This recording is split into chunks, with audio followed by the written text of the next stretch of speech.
Good afternoon and welcome back to our first lecture.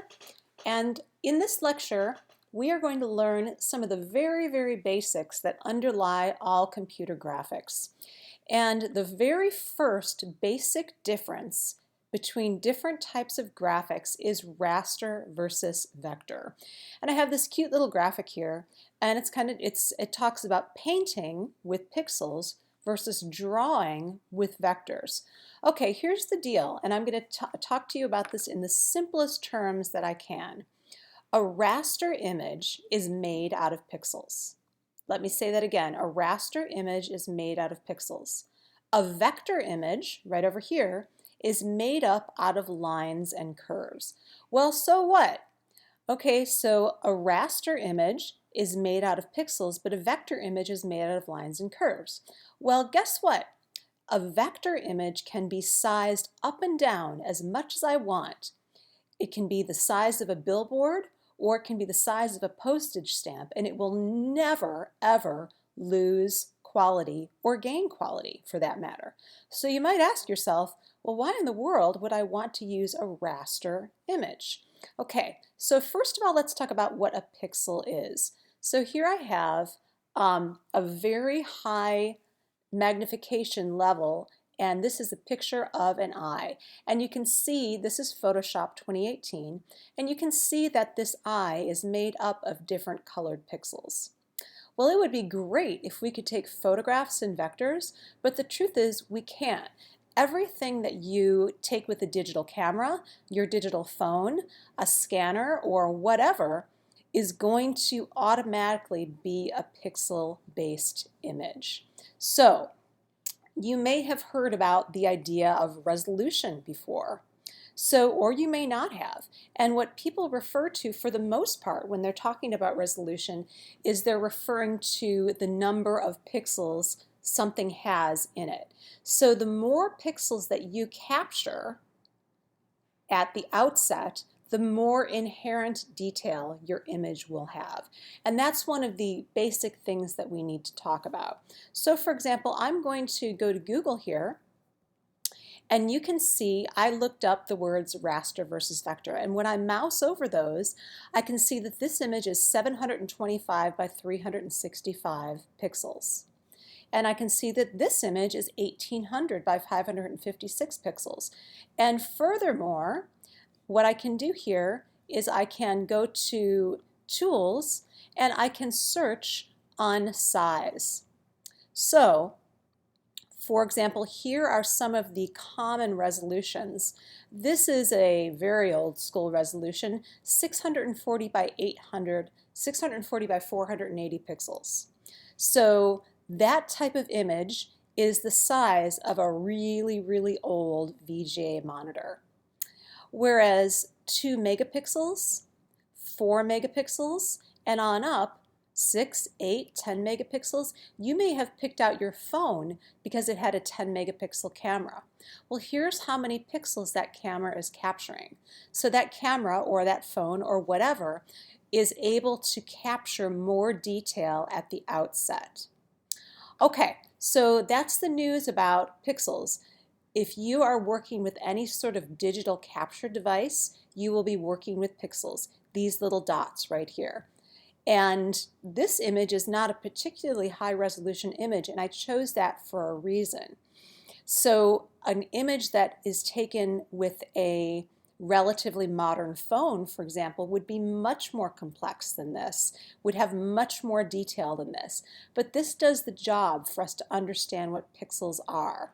So the definition of a pixel is this. It is the smallest unit in a raster image. So let's write that down, the smallest unit in a raster image.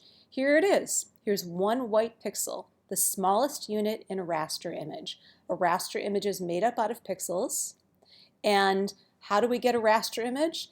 Well, we get it with any imaging device, whether it's a phone or a very high-end camera. Nothing, and I mean nothing, captures in vectors. So even though vectors look really nice and I can resize them up and down as much as I want, the honest truth is that I'm stuck with pixels anytime I capture video or anytime I capture a photograph. Those are pixels. So now we've seen some pixels, and as a matter of fact, this image itself is made up out of pixels. So when I zoom in here, I can see them. There they are, pixels. Okay, so let's take another look at what a raster image might look like. So a raster image would be created by something, say like Adobe Illustrator. In my world as a graphic designer, I use Illustrator all the time. And so even if I just draw a simple shape, here I'm going to draw a square, and I'm going to draw a circle. Okay, I can see, and again, this is not a lesson in what Illustrator can do because that's for type and image, but take a look at that. We have, instead of pixels or little squares, we have these anchor points and we have these handles which we can then manipulate to manipulate the shape. But watch what happens when I zoom in on it. No matter how much I zoom in on this thing, it is always going to remain perfectly clear and sharp. So whether I zoom it down to the size of a postage stamp to fill the whole screen, or even bigger, it will always remain tight, clear, and sharp. So this makes a vector image something that we draw with a specialty program. But even something like PowerPoint has some visuals built into it that are vector. So let's take a look at that.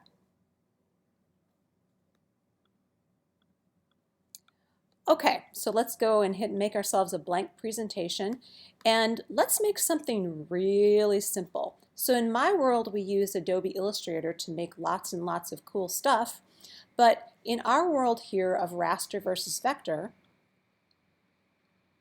we can add a picture, a raster image, or we can add shapes. Well, guess which one is vector? You guessed it, the shapes. So all of these shapes, it's like say this block arrow here, can be sized as much as I want without degrading quality. Whereas if I insert a picture, so I'll insert a slide template here. Actually, I'll do a 16:9 slide template. If I insert a picture, it's limited by the by the quality of the device that captured it. And as I zoom in on that, you can already see it. You can already see the image breaking down just a little bit, even though this is a nice high-resolution image.